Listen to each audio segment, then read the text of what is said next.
capítulo 1, versículo 10. Capítulo 1, versículo 10.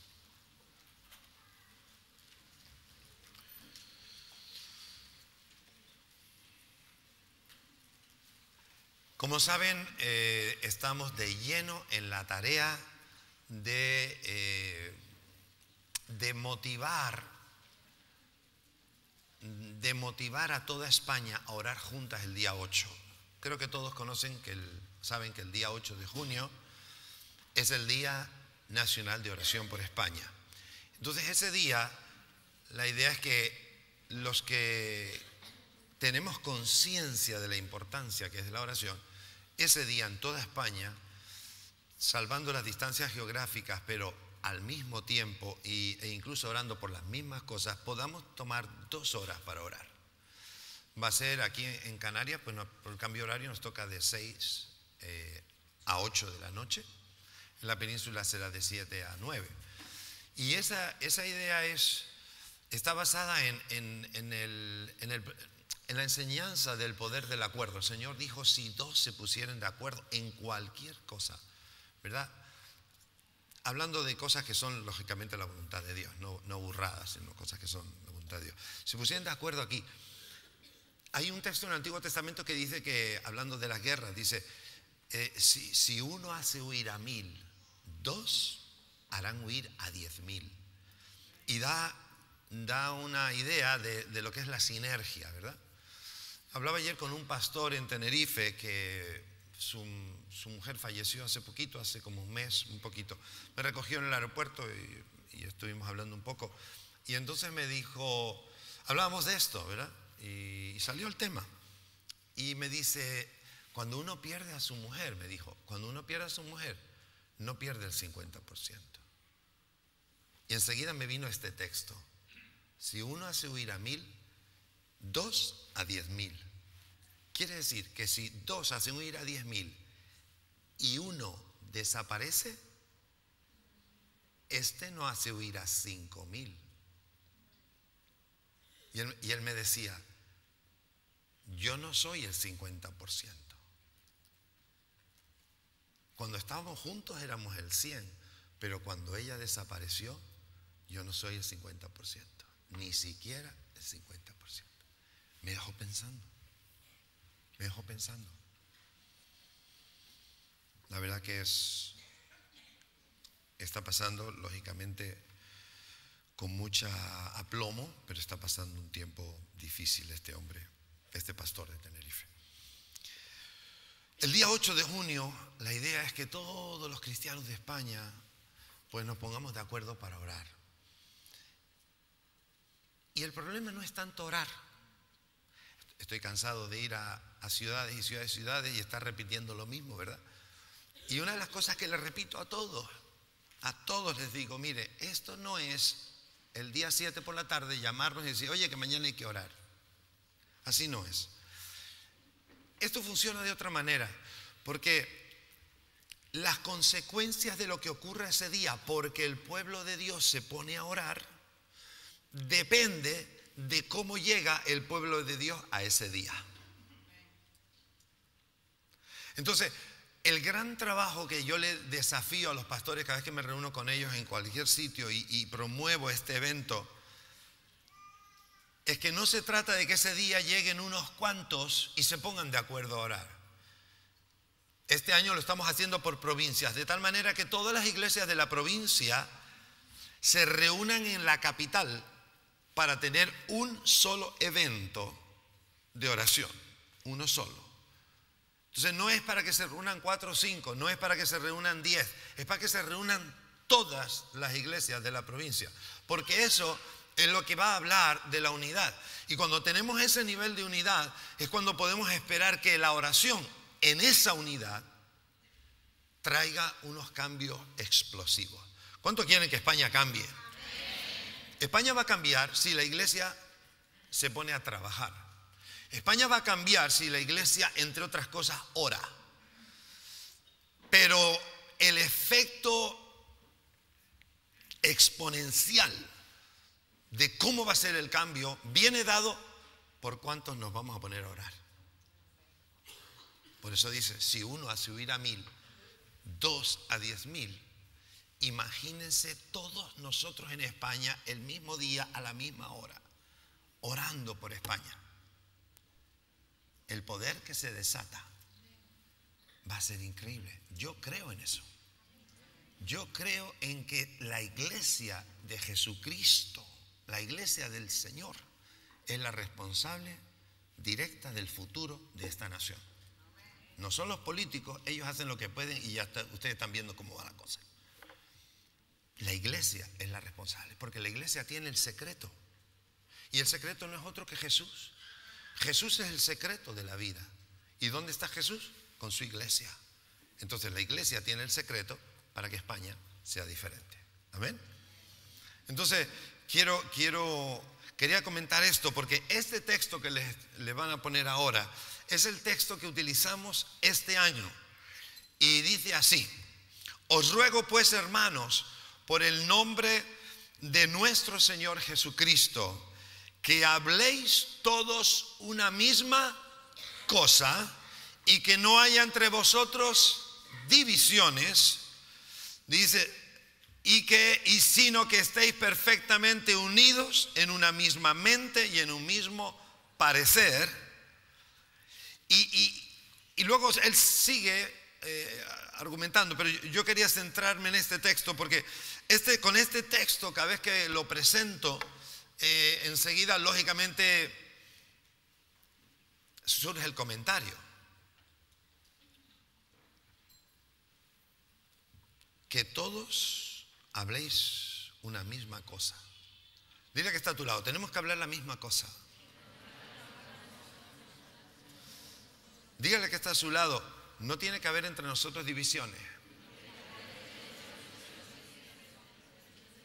Algunos no lo dicen. ¿Qué pasa? ¿Tienen divisiones o qué?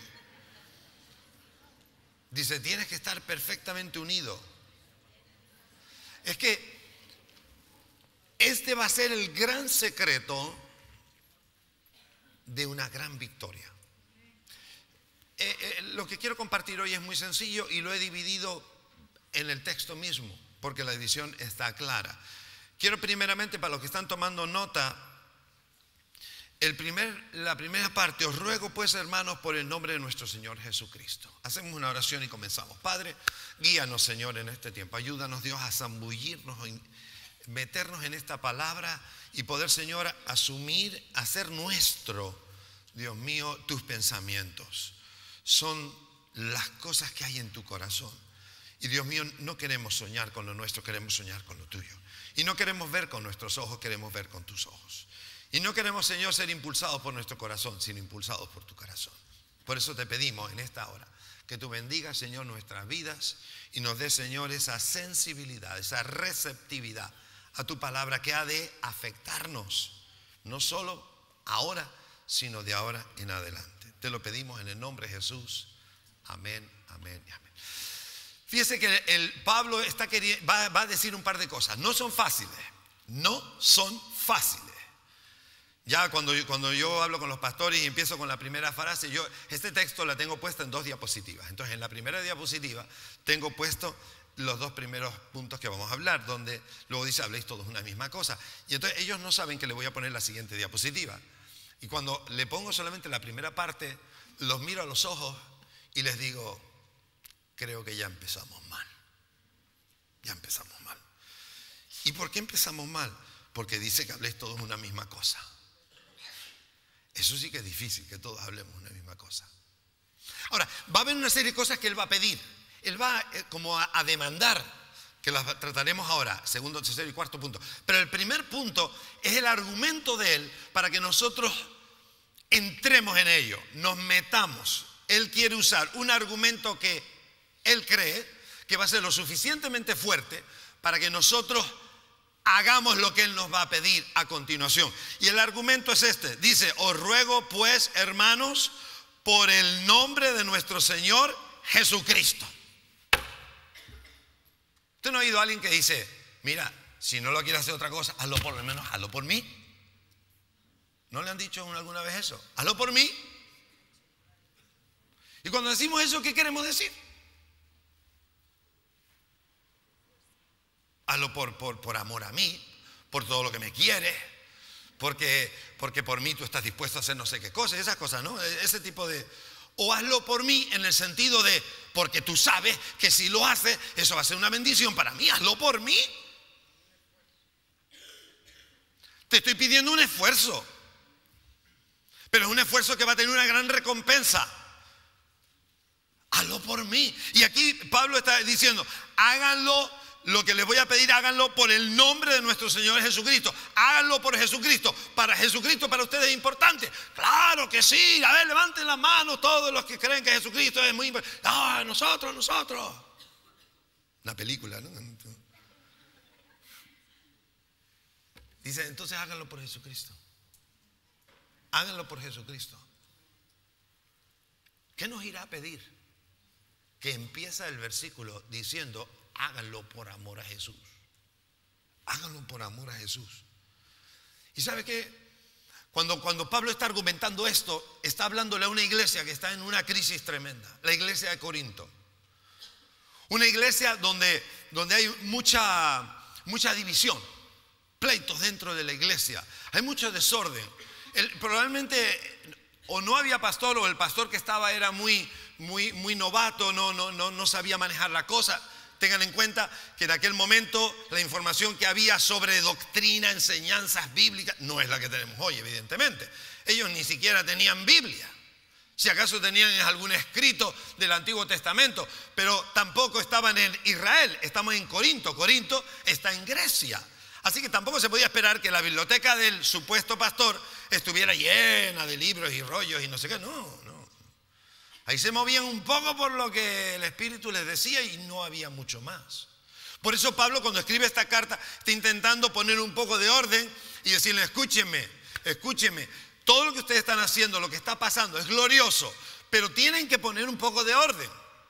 Para los que hablábamos de las lenguas, este es el mismo libro donde se habla de las lenguas y Pablo quiere poner orden en el tema de hablar en lenguas y de traer profecías. ¿Por qué? Porque era una locura, no había enseñanza, no había doctrina sobre eso. Entonces Pablo quiere introducir un tema peliagudo, porque esto es algo que todos sufrimos. Todos tenemos nuestras propias tendencias, nuestros gustos, nuestros apetitos, nuestros pareceres. Todos nos metemos a hacer juicio de las cosas. Y Pablo sabe que va a hablar de algo y para entrar en el tema, primero tiene que crear un gran estímulo. ¿Cuál era el estímulo? Jesucristo. Ustedes aman a Jesucristo, entonces tienen que entrar por aquí, por amor a Él. Porque si yo les digo que lo hagan por amor a mí, o les digo que lo hagan por amor al pastor que esté en esa iglesia, o que lo hagas por tu marido, o por tu esposa, o por tus hijos, probablemente el estímulo no es suficiente. Yo quiero llevarles al máximo estímulo. Y muchas veces en las iglesias tenemos que apelar a eso. Hermano, ¿usted ama a Jesucristo? Pues si ama a Jesucristo, entonces le traigo lo que Dios me dijo que le dijera para que usted lo viva, lo cumpla. Y usted luego dirá, quiero o no quiero, pero yo voy a llevarle el máximo argumento, por el amor de Jesús. Y escúcheme, cuando Pablo ve esta iglesia, una iglesia que está no en Jerusalén, como digo, no en Israel, sino lejos, son de esa obra que se había ido levantando por muchos lugares. Una iglesia incipiente, una iglesia que antes no estaba, no tenía historia, una iglesia nueva. Y cuando él se enfrenta a escribirle a esa iglesia, apela al Señor Jesucristo. ¿Pero por qué? Porque él sabe que esa iglesia va a tener un futuro. Esa iglesia va a tener que hacer un gran trabajo. Y ese trabajo que no tiene más que ver, no tiene sino que ver con las estrategias de Dios, con los planes de Dios, solamente se puede llevar a cabo cuando la obra, los obreros, los que están allí, los cristianos, están unidos en cierto nivel de unidad. Y esa era la gran preocupación. Si usted lee en esa carta, empieza Pablo a continuación diciendo, es que algunos de ustedes dicen que son del pastor José. Y otros dicen que son del pastor Eduardo y otros del apóstol. No, y a mí mi líder de verdad es Giovanni. Y Pablo les está diciendo, es que ustedes están hablando de sus favoritos, es que están creando divisiones, ¿cómo va a ser eso? Oiga, estamos por encima de eso. Y por eso él dice, por amor a Jesucristo Y pasamos al segundo punto. Dice, os ruego que habléis todos una misma cosa. Pongamos todo en orden. Establezcamos prioridades. Si todo esto es un proyecto de Dios, hablemos de esta iglesia. Si esta iglesia es un proyecto de Dios para esta ciudad y para estas islas y aún para España y aún para fuera de nuestra frontera, solo lograremos esos proyectos en la medida en que estemos trabajando todos unidos. Por eso tenemos que hablar de una visión, de una estrategia, de una metodología, donde hay una unidad. Pensamos lo mismo porque amamos lo que Dios quiere hacer. Si usted ama a Jesús, si usted ama a Dios, yo le digo, usted tiene que pertenecer a una iglesia y meterse de lleno porque hay mucho que hacer por Jesús. Ahora, cuando nos metemos de lleno, entramos en una disciplina de trabajo, una disciplina de vida, una disciplina porque hay algo que queremos alcanzar y sabemos que si no estamos juntos, nunca lo alcanzaremos. ¿Es difícil? Esto, claro que es difícil. Es difícil mantener un matrimonio y solo son dos. Lo digo por experiencia. Eso a mi mujer no le pasa, pero a mí sí. A todos nos pasa. Y somos dos. Imagínense cuando nos juntamos aquí una peña de ellos.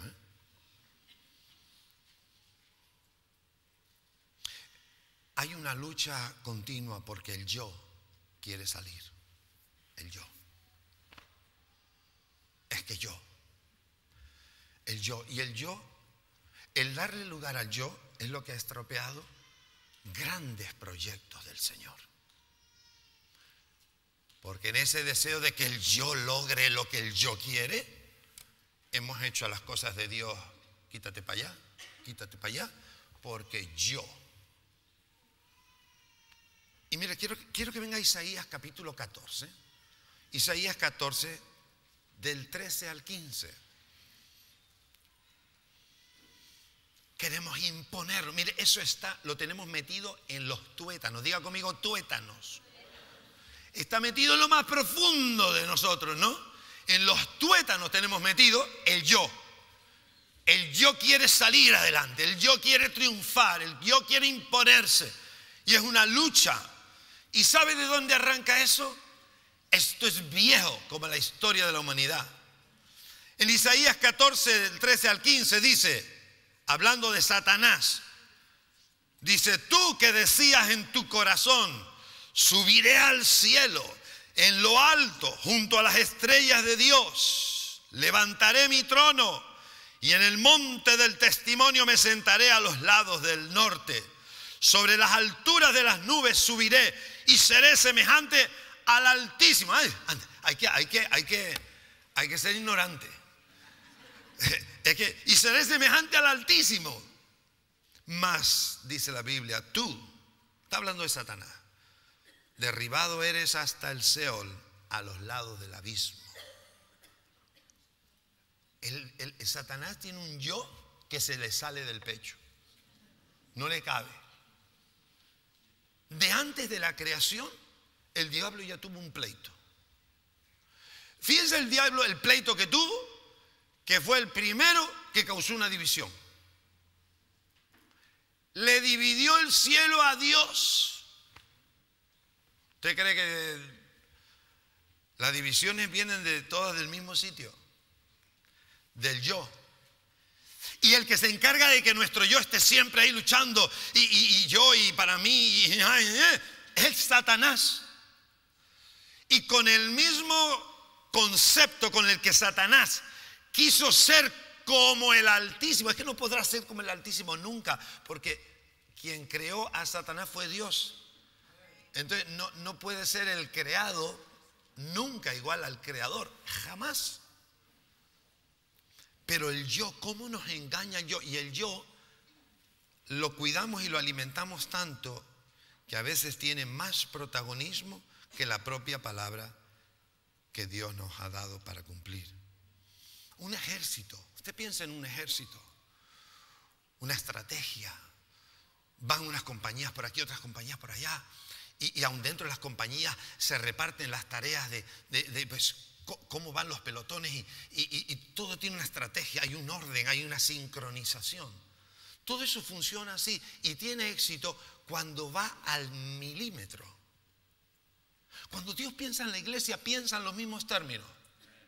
Él está pensando en una iglesia, digamos, por poner un ejemplo, para no hablar de otra, que tiene que alcanzar Las Palmas. ¿Cómo la va a alcanzar? Y entonces Dios piensa cosas, diseña cosas y las trae bien y nos las pone en el corazón y empezamos a desarrollarlas. Dios tiene un plan perfecto. Lo que pasa es que no llega a ser nunca perfecto porque en el camino, al repartirnos las instrucciones entre nosotros, mezclamos lo que no es de Dios con lo nuestro. Es decir, lo nuestro con lo que es de Dios. Y al mezclarlo ya el plan no es tan claro.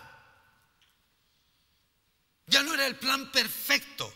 Porque ya, y en eso es donde los cristianos, y empezando por mí mismo, tanta sintonía con Dios tenemos que tener, tanta agudeza de oído tenemos que tener. ¿Por qué?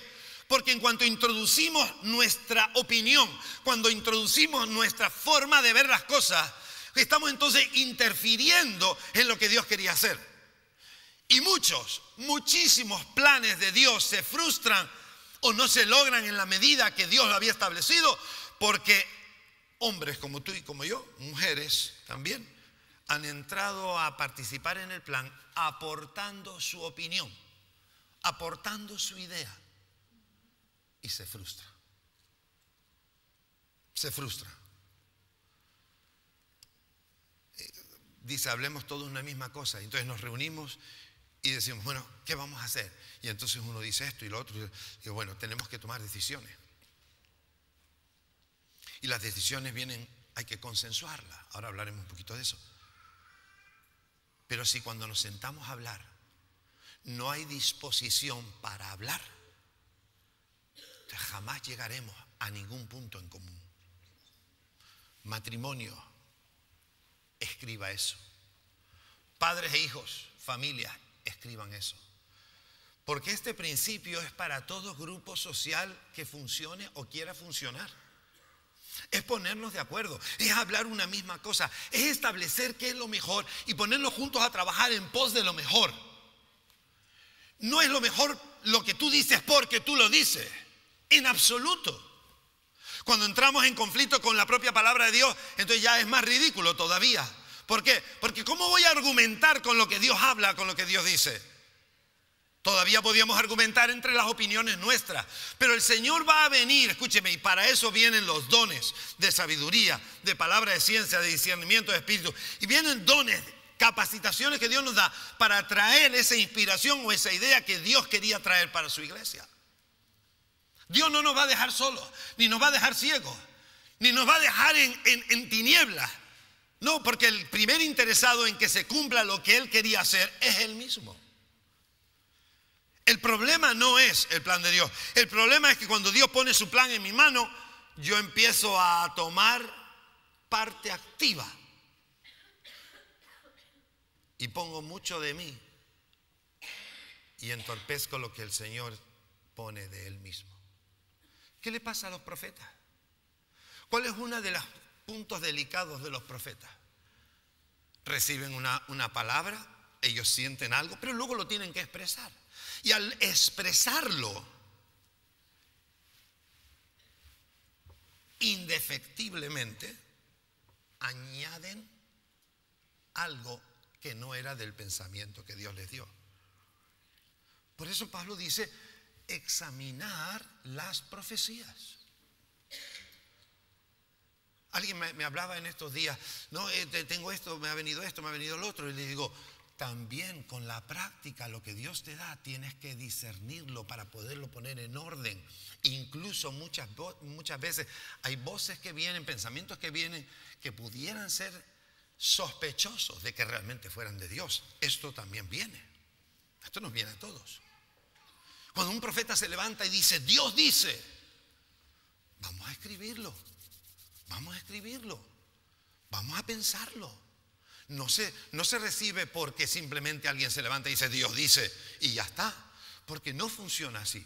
Por eso, la intención de nuestro corazón, Pablo quiere que sea por amor a Jesús. Entonces, cuando yo voy a enfrentar un proyecto, cuando yo voy a traer una palabra, cuando yo voy a tomar una decisión, cuando yo voy a estar en un consejo para organizar algo, lo que tiene que estar en mi corazón es por amor a Jesús. Primero, básico, por amor a Jesús. Y por amor a Jesús probablemente tendré que renunciar a algunas cosas que me parecían interesantes.